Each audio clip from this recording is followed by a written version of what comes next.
هي دي النوت بوك الجديده هوريها لكم.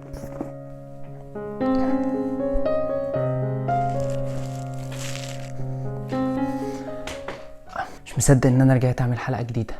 حاسس ان انا بقالي كتير قوي ما قعدتش قدام الكاميرا، ايه ده؟ فقلت بقى ايه، انا مكسل اعمل الحلقه دي، فجيب كوبايه الشاي كده، خصوصا ان انا عندي برد، فبس جبت كوبايه الشاي كده والشال ده عشان بيدفي. اصور معاكم حلقه عن السنه الجديده. هي متاخره شويه، بس ناس كتير طلبتها وناس كتير قالت لي احنا كنا منتظرينها، فبصراحه قلت انا لازم اعمل الحلقه دي، فيلا بينا. طب استنى ما اشرب شاي، كوبايه شاي في الجون.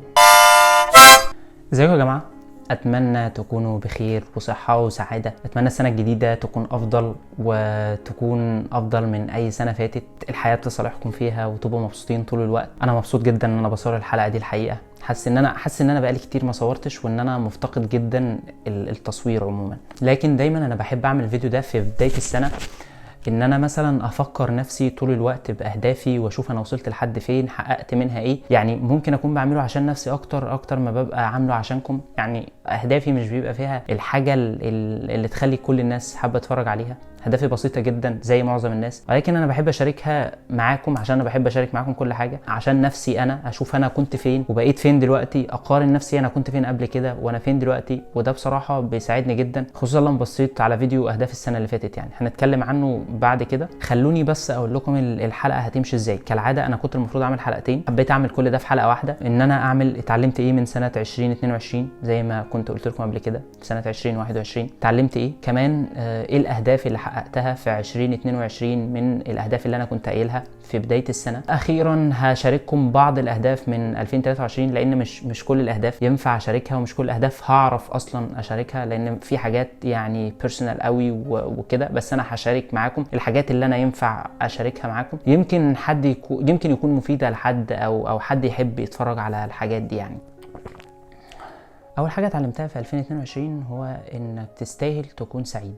يعني انت ما تستاهلش طول الوقت ان انت تعاني نفسيا.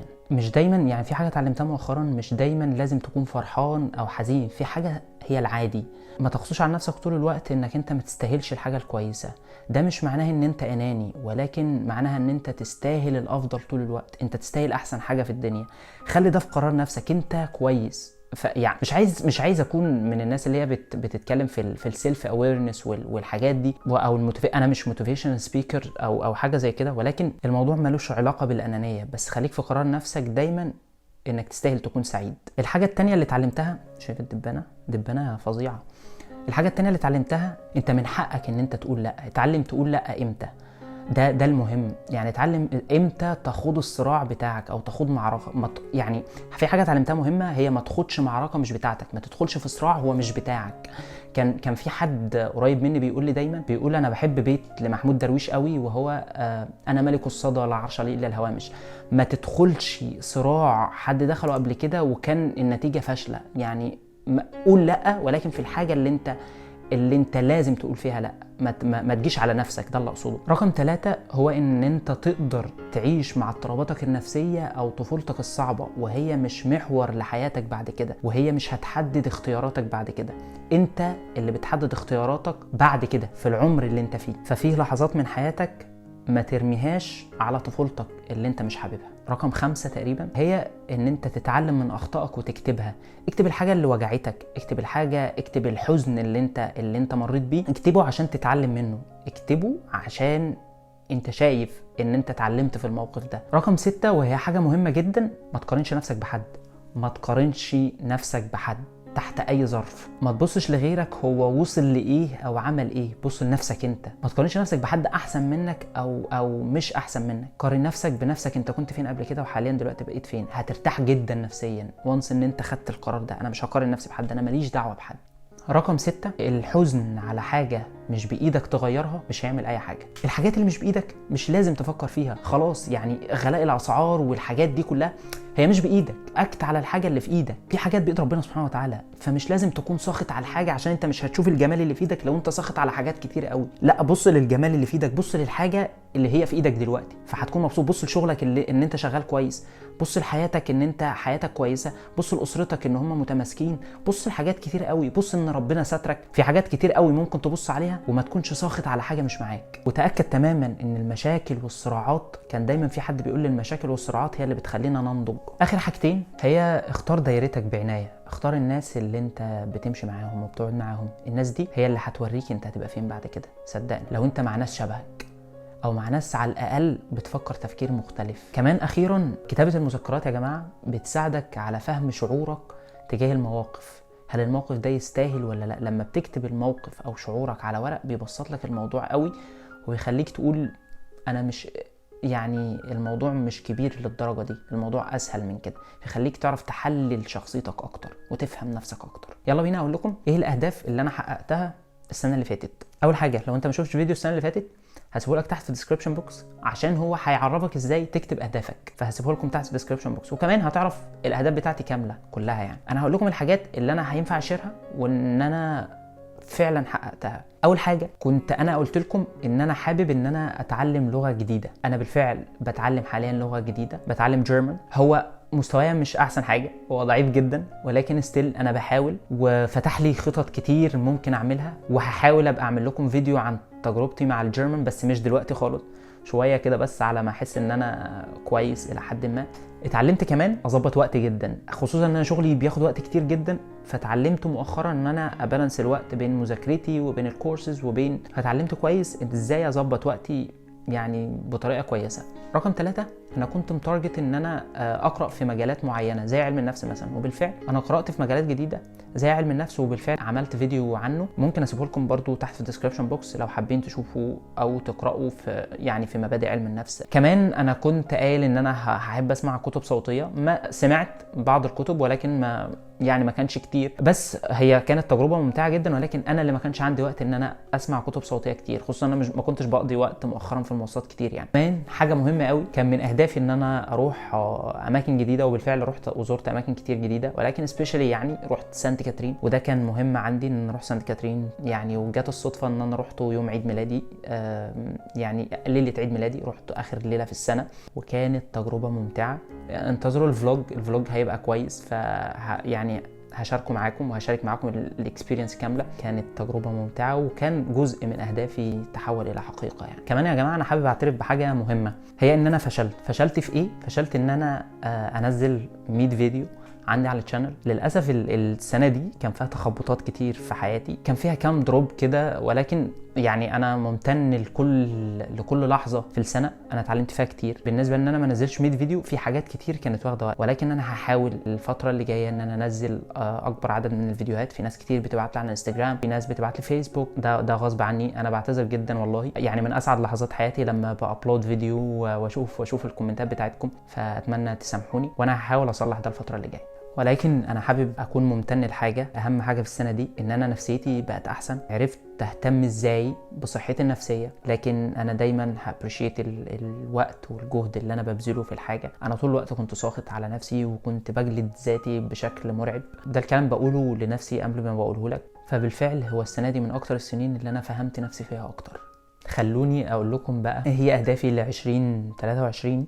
كمان هوريكم النوت بوك بتاعتي، ولكن في الاخر كالعاده زي كل سنه قبل ما تكتب اهدافك ممكن تشوف ازاي تكتب اهدافك في الفيديو اللي انا قلت لكم عليه. كنت قايل ازاي نكتب الاهداف بتاعتنا في فيديو عملته، في 20 فكره ممكن تعملها او 20 هدف ممكن تختار منهم. هسيب لكم الفيديوهين تحت في الديسكربشن بوكس، اتمنى تبصوا عليهم قبل ما تشوفوا الفيديو ده. اول حاجه اتمنى تتحقق، وهي ان انا اكمل في الجيرمان، ما اوقفش مذاكره الماني، بحيث ان انا الجيرمان هيساعدني ان انا لو عايز اسافر، خصوصا انا عايز اكمل ماستر بره، هيساعدني في حاجات كتير، حتى لو في شغلي، خصوصا ان انا عندي الحافز ان انا اكمل في اللغه دي.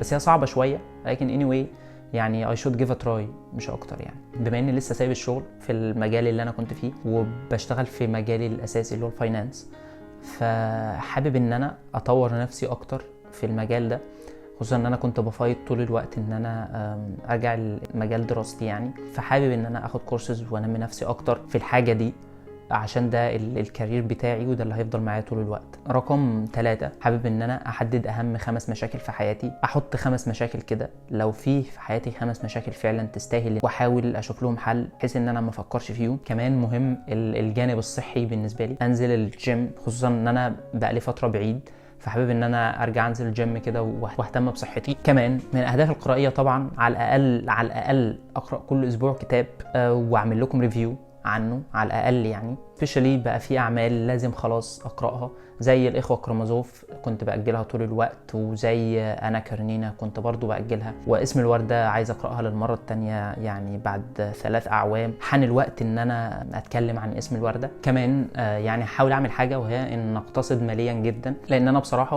مش بقتصد قوي ماليا. اقتصاد ماليا هيساعدني في خططي المستقبليه، خصوصا ان انا بخطط لاكتر من حاجه. هحاول ابالانس ده بشكل دوري. حاسس ان دي خطوه مهمه خصوصا في الوقت ده. هقول حاجه مهمه، وهو ان انا مش هقارن نفسي بحد. الشغل دايما بيجيب شغل، والكسل هو بيجيب كسل، وانا بحاول اشتغل طول الوقت، بحاول اعمل اللي عليا. الكلام ده انا بقوله لنفسي وعايزكم ترددوه كمان للمره الثانيه. هحاول انزل فيديوز اكتر، وخصوصا ريفيوز عن الكتب طول الوقت. هحاول اعمل كده قدر المستطاع. هحاول انزل فيديوز كمان مختلفه، يعني مش لازم ريليتد بالكتب. هحاول انزل فيديوز كتير عشان تقدر يعني للناس اللي مش بتحب الكتب ممكن تشوف حاجات تانية تكون مفيدة برضو. او لو رحت مكان جديد هصور فلوج.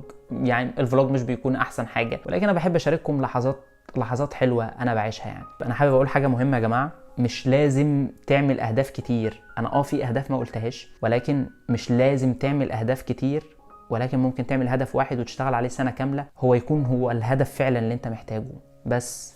فمش لازم اهداف كتير قوي وكده، لا، هي ممكن كلمة على سريرك او كلمة قدامك طول الوقت تغير حياتك، وفعلا في سنة كاملة تخليك تعمل اي حاجة. اخيرا انا ما جبتش نوت بوك للسنة الجديدة، عشان النوت بوك بتاعتي برضو لسه انا عندي نوت بوكس كتير، فانا ممكن ابقى شاركها معاكم في اي وقت لو حابين ان انا اتكلم في حلقة كاملة عن النوت بوكس بتاعتي واوريكم النوت بوكس اللي عندي عاملة ازاي. خلوني اشارك معاكم دي. هي شكلها لطيف قوي، هي جات لي هدية. هي شكلها حلو قوي، خصوصا ان هي بصوا يا جماعة هي عاملة ازاي. تحسها كده هي لطيفة قوي، فاهم؟ personal information وحاجات كده، والورق بتاعها تحفة. شايفين الورق بتاعها تحفة، تكتب فيه كل حاجة. شايفين دي كمان فلاش ميموري، ممكن تحط عليها اي حاجه او كده، او حاجات خاصه يعني. كمان الكفر بتاعها حلو، وكمان ان انا خصوصا عايز اشتري كاميرا كمان واحط صور كتير، فدي هتبقى موجوده ان انا احط عليها صور بقى وازود عليها حاجات وكده. ده ممكن افتحه واحط فيه حاجات تانية.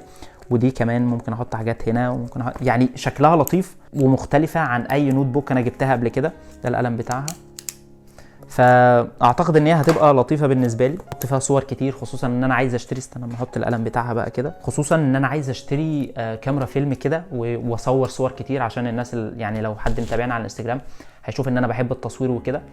فهحط صور كتير هنا، وهبقى افرجكم السنه الجايه على شكل النوت بوك دي بقى عامل ازاي، او ممكن في الحلقه اللي انا هعملها عن النوت بوكس بتاعتي لو انتوا حابين ان انا اعمل حلقه عن النوت بوكس. وبكده تكون حلقه راس السنه خلصت.